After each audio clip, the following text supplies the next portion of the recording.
Gabriela, thanks for having us here today. No, If you could you're just start out telling us a bit about yourself and how you ended up in Northern Ireland. All right, okay. Well, my name is Gabriela. I was born in Mexico City. I will not tell you the year because, it's problematic, but I was born there. I originally, in Mexico, I was a hotelier. I worked for many hotels, hospitality industry for many years. And then suddenly, one day when the Facebook was invented, I opened an account, and one day I met my husband online. I met him online, and he is from Northern Ireland. So I ended here because I married another Irish man that actually is my assistant over there. Can you tell us a little bit more about where you're from and what it was like growing up in the different parts of Mexico you've Wow, no, you asked me a super question because for me, my country is very important. It's my roots, is who I am. It represents family, education. It represents my heart, and that is in the personal level. But in Mexico, the education, they educate you to love your country, to be patriotic, to give thanks for the land. It's a very blessed country. I mean, we have everything. We have green, we have mountains, we have ocean. The coast is great and produces a lot of fish. The industry, minerals. Mexico is a very rich country, lovely. The kindness of the people. In Mexico, maybe you know something about it, living in America. It's too kind. Even you can call it a servile character, the people. And we're always interested in giving. And of course, for me, it represents my family, my parents. They give me everything to be the woman that I am now. My father was a very strict man, and we are three girls first, and the last one was my brother. And my father always taught us as women to be strong. I mean, he gave us the basis. He told us, okay, if you're going to marry, I don't want your husband to send you back. So you need to learn how to brush and mop and clean the bathroom and etc. All the duties in the house. But if you don't marry, you need to have something to be preparing life to work and to survive. So he gave us education as well. I went to university with all his efforts for hotel management, and since the day I left the university, I didn't stop working. So I learned languages because of the career. My English is not very good, but That's not true. I speak English, and then because of my career, I went for French as well. Then I went to live in Egypt for 4 years, so I learned the language as well, just by hearing, because it was needed to speak with the people over there, Just the managers around in the hotels were speaking English there, but nobody spoke Spanish, and I needed to learn the Arabic. So I learned, and I love it. I love the languages. I love the life that I had traveling and everything, but everything was possible because of the roots, my education and my heart. My father also taught us to respect the other and to love the neighbor. So that is what I can tell you about living in Mexico, how I grew up with those strong roots. My grandmother, the mother of my mother, is the guilty one that I love the food, because I was always in the kitchen with her. Of course, all the grandmothers, they have their recipes and their traditions in the kitchen, and I was always learning from her. So when I found myself abroad, I really was suffering to get all the ingredients and everything to start cooking, because I love our food, I mean, in Mexico, I think we are the family, first thing, food, second thing, So in my opinion, it's the best food in the world. And in my opinion too. So speaking of Mexican food, what are some of the dishes you grew up with that your grandma used to cook, that you cook? Do you cook them here now, and when can I have some? Well, my granny, every day she was going to the market with her cart. She was pulling it herself, and she used to walk like a kilometer to get to the market and coming back.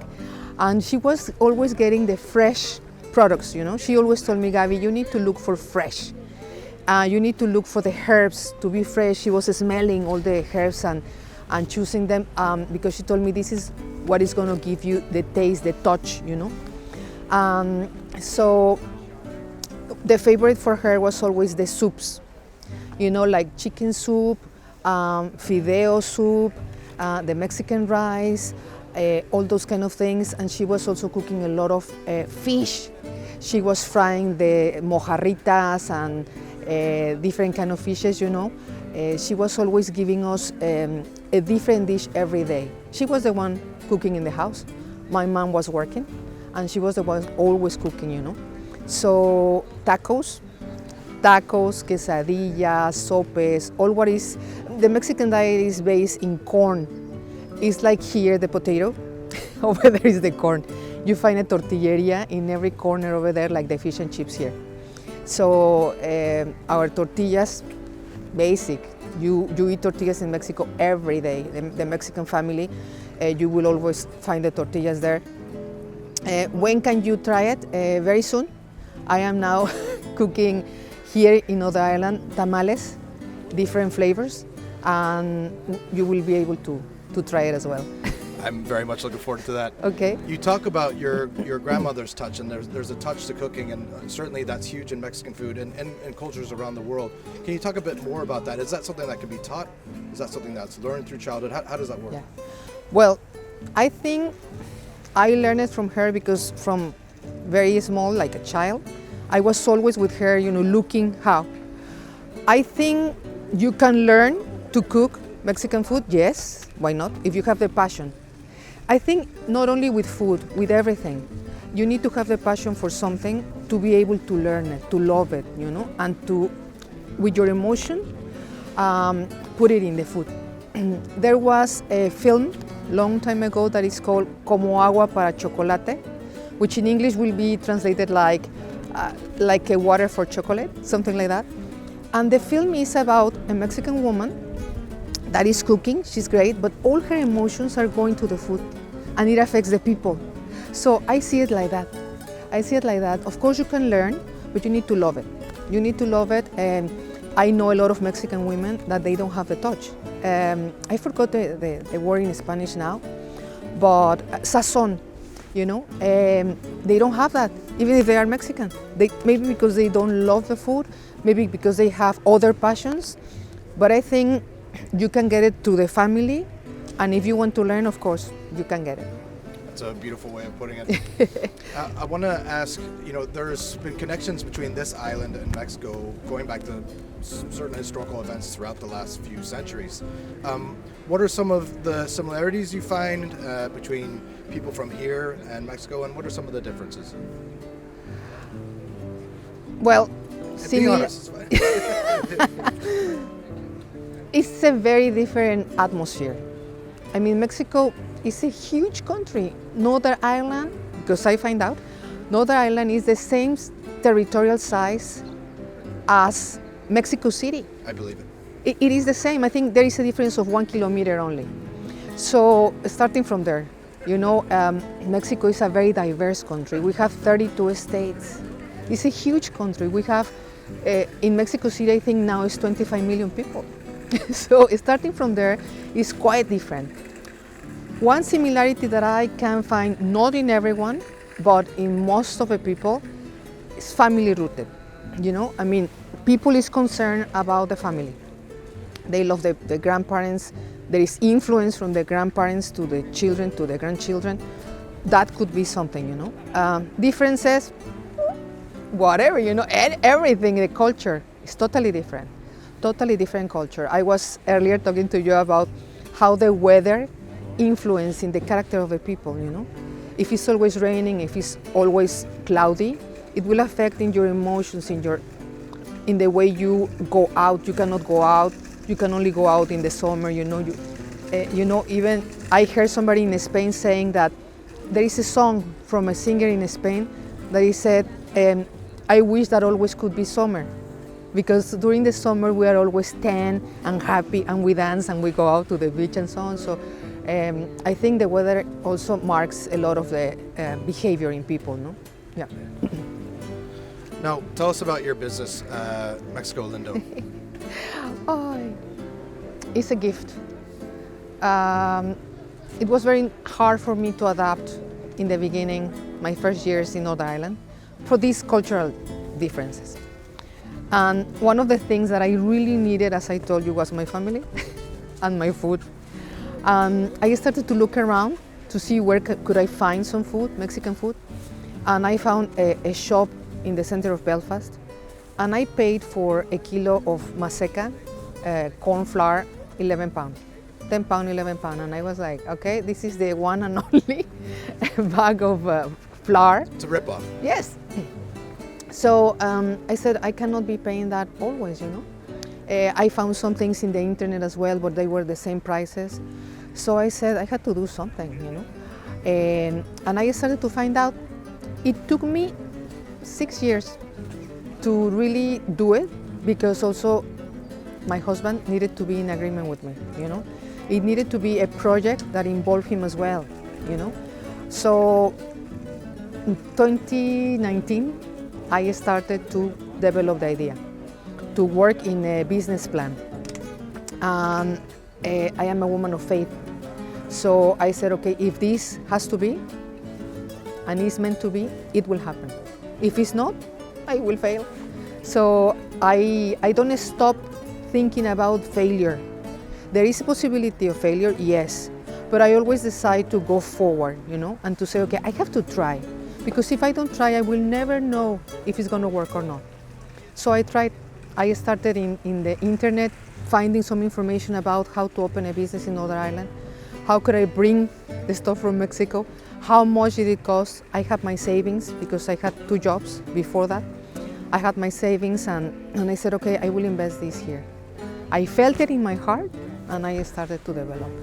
And that's the way it started, with 12 products. 12 products I found some people in Europe that were producing. I look a lot all over for the tortillas. I said, okay, I cannot bring the tortillas from Mexico because they will come here defrosted or full of fungus, okay? So I needed to find somebody who was producing already in Europe. And I found a wonderful product, because I went around, I tried them all the brands, and I found one brand that was very good. And I started with that, the tortillas. The main, I mean, Mexicans will always ask you for your tortillita, your taquito in the lunch, in the dinner, in the breakfast, your huevos rancheros in the morning, and so on. So it started like that with 12 products. And suddenly it started to grow up, you know. It was during the time that I started to meet people, coincidences, you know, that I met another supplier, and I met somebody who could bring the things from Mexico. And suddenly I met someone who asked me, Gabriela, in Facebook, I see that you have some Mexican products. Do you have takis? And I said, I don't have it, but I will find it for you. And suddenly I met the person who could help me to bring the takis to the land, you know, here. And I started to supply a local big supplier, like a big warehouse, big name. And that helped me to bring more products. Invest in that, selling, bring more products. The doors were open. I started to meet a lot of people who really wanted to buy, who were Mexicans basically. But I will say here in this video that my best customers are the American people. It's amazing, because of course the Mexicans, they buy and they like and so on. But the American people, they are like hunger of the Mexican food, you know? The locals as well. There are some people that is very interested about it. Some people that they have their business, actually. There are a lot of Mexican restaurants, Mexican burrito bars in Northern Ireland. So I saw the niche, and I said, okay, I will sell to my people, to the people, the Mexican food lovers, but also to promote my food in the restaurants and in the website. So I started through the website, and to increase and increase and increase, to add more products. And now we have 120 products. I met by coincidence somebody who, in Spain, she grows the cactus, nopales, and she gave me the exclusivity to sell it in Northern Ireland. I met the one that is now my commercial partner, and he produces cheese, vanilla cheese, fresco cheese, Oaxaca cheese, and I started to bring it, and people liked it, and so it was like finding step by step the opportunities, and the doors were open for me. So here we are. That's excellent, Gabriela. It seems like you're an integral part of the rising tide of Mexican and Mexican and Latin food growing in Northern Ireland and really across this island. And I wonder now that you've settled into your business and you've been living here a few years, how here-ish do you feel now? I feel nine. Here is like, let's say, I will always be a Mexican. I cannot get that of my being, you know, but I did have to adapt. I could never live here asking the people to adapt or the culture to adapt to me. So I look to adapt to the culture and to the people and living here because my husband, my love is here. So